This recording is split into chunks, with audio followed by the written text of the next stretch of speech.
welcome back to our channel, the Mauro. Thank you very much for following us, thank you very much for watching our videos. If you did not subscribe yet, make sure you do so, since it's very important for us, very important for me, very important for my team. Sign up, follow us. If you have any comments, you want to let us know something, we're always open for ideas, always open for new things. Today's video will be something extraordinary, one of my favorite food from Napoli. If you had the opportunity and travel to Naples, southern part of Italy, and in the Spanish Quarter, there's plenty little places, restaurants, where they sell fried calzones, Calzone Fritto, which is a fantastic Neapolitan street food. I love it. It is great, it is amazing, and actually all over Napoli you can buy it, but it's one of the areas where it's very, very common. You walk on the streets, you buy it, they wrap it into like grease paper, and then walk with it, as a victory sign for yourself that, you got something great, you got something true Neapolitan. Fantastic flavors, very easy, straightforward. And of course, the dough what we are using now today, it's not ideally designed for calzone fritto, since the hydration is much higher in it, and it's a contemporary dough. Yet I myself, not following the true lines and not being authentic, yet it's to my taste, as I always say. So the hydration is higher, the yeast content is higher. Since we're using a pre-dough, we use Polish with it, but I prefer it a bit more fluffy, a bit more light. So for this reason, we're gonna use 100% Polish dough, which we're gonna let a little bit to overproof, and then we're gonna use that for the calzone fritto. So it's gonna be nice, very airy, very spongy. But as I say, it's not authentic. This is up to my taste. So let me quickly walk you through the recipe, and then I will show you how to make it. As always, the same recipe we will be using for Polish: 1000 grams of flour, 1000 grams of water, 6 grams of fresh yeast, 5 grams of honey. Mix everything together, leave it outside the room temperature for 1 hour, and then 16 to 24 hours in the refrigerator, and then after 16 hours you can use it straight away. Then once you remove it, we're going to refresh it. We're going to add another 450 grams of flour, another 2 grams of yeast, 43.5 grams of sea salt, fine sea salt, not iodized, and then 20 grams of extra virgin olive oil. Then mix it in a machine, use a spiral mixer, and then very simple. I'm not going to show you again how to make the dough, since we used this several times before, so please look back in the previous videos. This we're gonna go through very quickly, very easily, and then I will show you exactly how to bake it, how to make it. The most important part will be on the technique of how to fold it, how to stretch the dough, and then how to fill it. We're gonna make something classical, we're gonna make margherita, yet you can add some meat, for example, a cooked ham, cotto, or sausages, salami, really up to your taste. It is really, really cool, but it's a very simple and great and fantastic food. So come with me and let's make some fantastic street food for home. Just dust it well.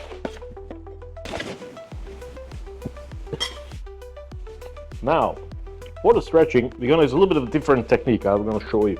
So basically, if you imagine a nice circle shape, the shape of the pizza dough, come closer, I'll show you exactly. Then, we're not gonna be making a well in the middle, that we're going to start from the top, and then we're gonna go around like 1, 2, 3, 4, 5, 6, 7. So this is gonna be, we're just gonna keep pressing it down with the tip of our finger, then turn it, and then repeat the same action again. So how does it look like in reality? First, we're gonna shape it back to circle. So 1, 2, 3, 4, 5, 6, 7, 8. Turn it, again, line it back to the circle shape, and then repeat the action. 1, 2, 3, 4, 5, 6, 7, 8. The reason why we're doing it like this, because I wanted to make sure that it's evenly flattened everywhere. So it's not gonna be deeper on the middle and then leave a cornichon or a nice rim on it. No, I want it flat, I want homogeneous everywhere.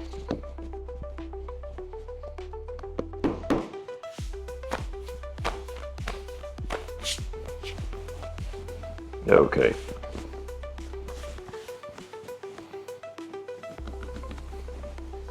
That's it. What I usually do to make sure that it doesn't soak through, I first always place the cheese there in the middle, Parmesan, some basil leaves, and then I put the tomato sauce on top. A little bit of extra virgin olive oil.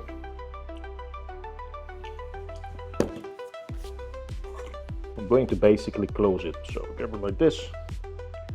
Yep. Just move it up, down, and then fold it. It's not authentic, you know, because usually they just press it down well and then they put it in the oil. I like to do this for the presentation basically, because in my idea it looks nice. Might be reminding you to a Cornish pasty, but still, as I say, this is my way to do this, so it's not authentic yet. It will taste damn good, I can assure you for that. Let's check the temperature on our oil. We're going to waiting another 1 minute just because I want it somewhere in between 190 to 200-ish. One thing, it's very important to make sure that the dough, it's not broken, it's not ripped out anywhere. It has to be straight, fully sealed perfectly, because if the tomato sauce will be leaking into the hot oil, wow, I mean, it's just gonna be going epic. It's just gonna be everywhere, guys. So, okay, ready.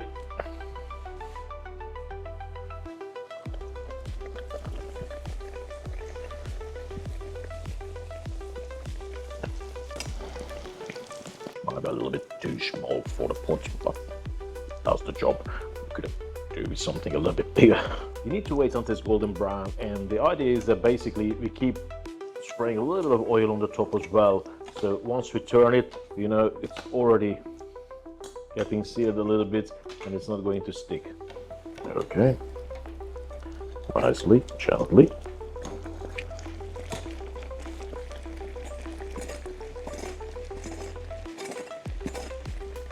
That's exactly what we want. As I say, it's bigger than the authentic, much more air inside, much lighter, not so, how can I say, and not so crispy. It is going to be crispy on the outside, yet it's going to be very, very soft in the middle.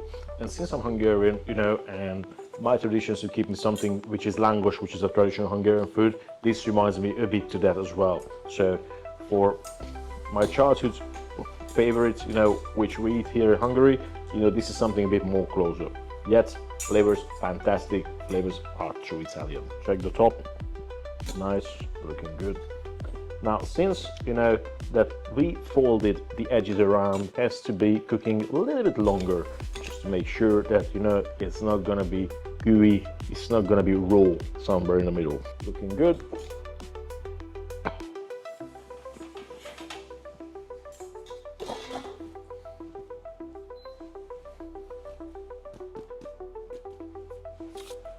What we're going to do is we're going to wait another minute and a half.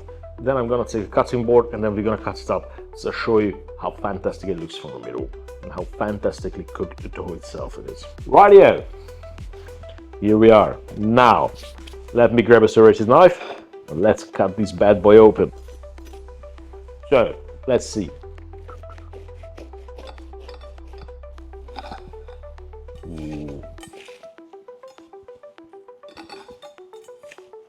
Beautiful, cooked all the way through. You see, nice, airy, fantastic.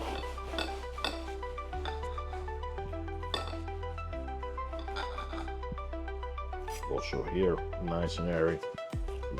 Beautiful, cooked through all the way. See, it's not raw anywhere. This is the tomato sauce. It's not wet. It's not gooey. Fantastic, cooked through all the way.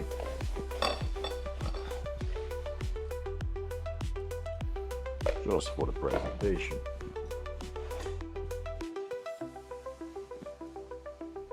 Yep. Last but not least, something which is missing. Yes, Maldon sea salt. So.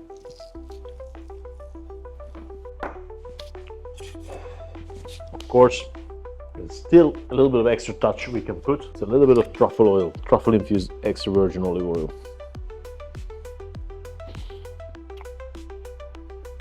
Guys, it's brutal.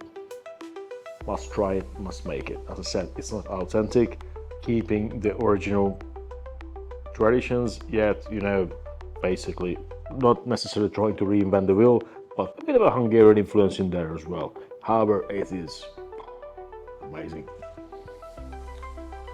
Try it at home, make it for yourself, friends, families, whoever you like to, or as I said, you know, just leave a comment. And I'm always interested of your feedback. Thank you very much. I'll see you next time. Ciao.